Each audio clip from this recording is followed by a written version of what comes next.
Avec une crise sanitaire qui fragilise l'accès à l'emploi des jeunes, le département de l'Essonne a lancé en février dernier le plan emploi pour les jeunes afin de se mobiliser et aider à l'insertion professionnelle. Pour en parler avec nous, je reçois aujourd'hui Dominique Bougreau, présidente déléguée au dialogue social et des instances paritaires au département de l'Essonne. Bonjour et bienvenue sur Sensation. Merci de m'accueillir. Alors on le voit depuis maintenant plusieurs mois, mais les jeunes ont une grande difficulté à entrer dans le monde professionnel. Le département de l'Essonne a donc décidé de lancer le plan emploi pour les jeunes. En quoi consiste ce dispositif et comment a-t-il pu être mis en place ? C'est venu d'un constat assez dramatique. La crise Covid a renforcé des difficultés qui existaient déjà, et donc le département a souhaité, mettre à disposition des jeunes un certain nombre de dispositifs qui leur permettront à terme, on l'espère, de trouver un emploi. Alors finalement, le Covid vous a permis d'aller plus loin dans l'aide pour les jeunes ? Tout à fait. On avait déjà un certain nombre de dispositifs, mais on s'est rendu compte que la demande était telle qu'il fallait augmenter nos capacités à accueillir et à aider ces jeunes. Et grâce à ce dispositif, les jeunes pourront donc acquérir une première expérience professionnelle et découvrir les métiers de la fonction publique. Est-ce que ce dispositif est une insertion ou un tremplin vers l'emploi ? Alors, on va dire que c'est les deux. C'est facile, mais en tout cas, c'est les deux. Un tremplin, puisque pour certains, effectivement, ça va être un premier emploi. Pour d'autres, ça va être un emploi qu'ils vont trouver au sein de notre collectivité. Donc ça sera vraiment l'insertion. On aura vraiment les deux possibilités. Bon, suivant les besoins de la collectivité, puisqu'il faut quand même aussi que ça calque avec les besoins de la collectivité.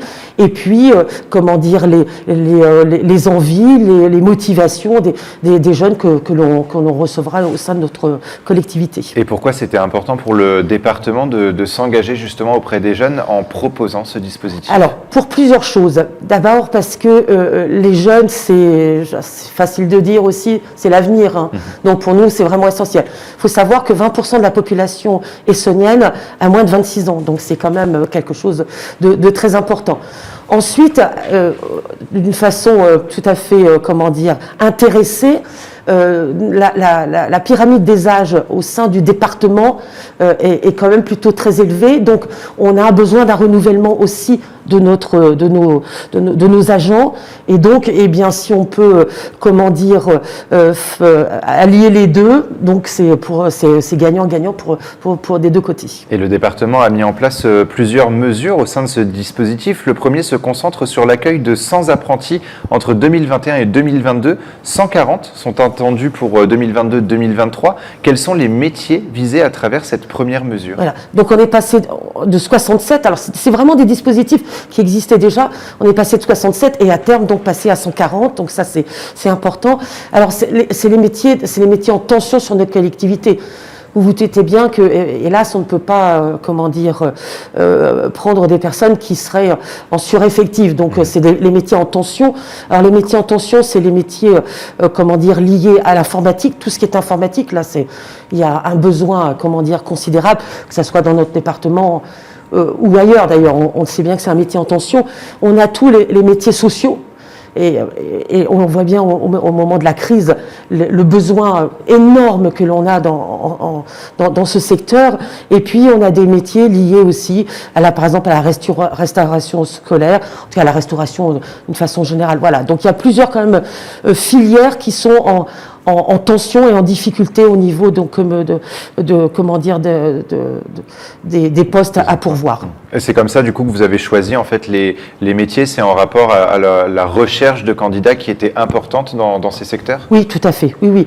En fait, on a regardé on a demandé aux différentes directions du département quels étaient leurs besoins, et suivant ces besoins, on fera des propositions aux jeunes dans ces services. Et alors, qui peut justement accéder à ce dispositif des 100 apprentis ?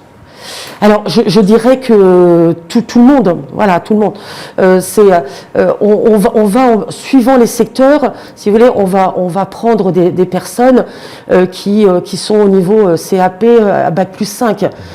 C'est vrai que il n'y a pas de critères, ça sera sur dossier, bien entendu, hein, et donc c'est l'avantage, c'est que on offre un panel assez important, assez ouvert, et on pourra donc privilégier tel secteur ou tel secteur, mais il n'y a pas de critères spécifiques pour accéder à cet apprentissage. Et le dispositif Plan emploi pour les jeunes se concentre sur les moins de 26 ans, avec notamment le contrat PEC pour parcours emploi compétences. Quels sont les objectifs du PEC jeune? Alors, le département a déjà mis en place ces PEC à hauteur de 120 disponibilités, 120 places entre parenthèses. Et donc il n'y en avait que 20 qui étaient destinés aux jeunes. Donc on veut augmenter, donc on les passe à 40. Voilà, donc ça c'est vraiment des parcours qui permettent d'épauler le jeune dans ses orientations, et il y a tout un aspect formation aussi qui nous semble primordial. Et que faites-vous pour les jeunes en demande de stage sur le département? Cette année, le département de l'Essonne a décidé de multiplier par 3 justement la capacité d'accueil des stagiaires. C'était important pour vous justement de proposer une multiplication finalement de l'accueil? Si vous voulez, je pense qu'on doit être exemplaire. On a énormément de jeunes qui sont en difficulté dans leurs études, puisqu'ils ne trouvent pas les stages. Et je pense que si nous, à notre niveau, au niveau départemental, comme au niveau municipal, en tout cas, moi, c'est des sujets qui me tiennent particulièrement à cœur. Il faut qu'on montre l'exemple. Donc, on est passé donc à 90, on est passé de 30 à 120, donc 90 stages rémunérés en plus. C'est essentiel dans la continuité de leurs études.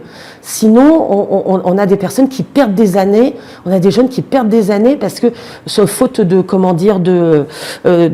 d'entreprises qui les prennent. Alors, on sait qu'actuellement, on a un certain nombre d'entreprises qui sont elles-mêmes en grande difficulté, qui n'ont pas la capacité d'intégrer des jeunes au niveau des stages. Voilà, donc nous, on doit se montrer exemplaire, et c'est pour ça qu'on a vraiment tenu à augmenter fortement cette partie.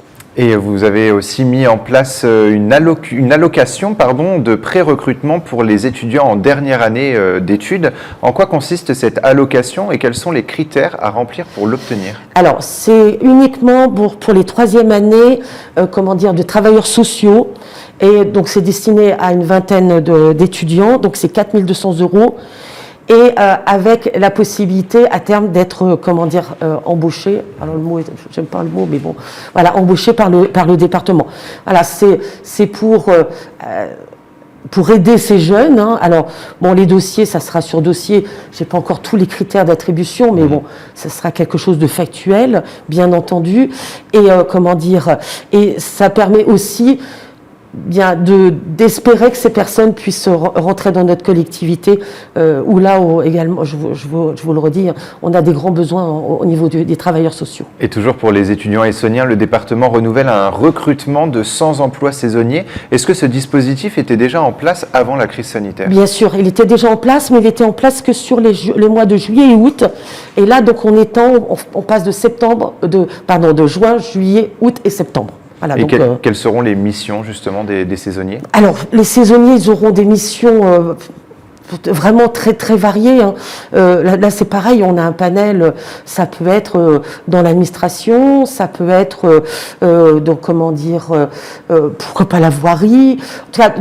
Dans tout ce qui est, de toute façon, dans tout ce qui demande finalement toutes les compétences du département, pour permettre de pallier, bien entendu, aux vacances de nos agents qui en ont fortement besoin, parce qu'ils ont été quand même fortement impactés par la crise Covid, et ils ont été sur le navire jusque, voilà, donc ça va leur faire du bien de souffler un petit peu. Et le département crée également 40 contrats pour lutter contre la fracture numérique. Quels sont les objectifs de ces contrats?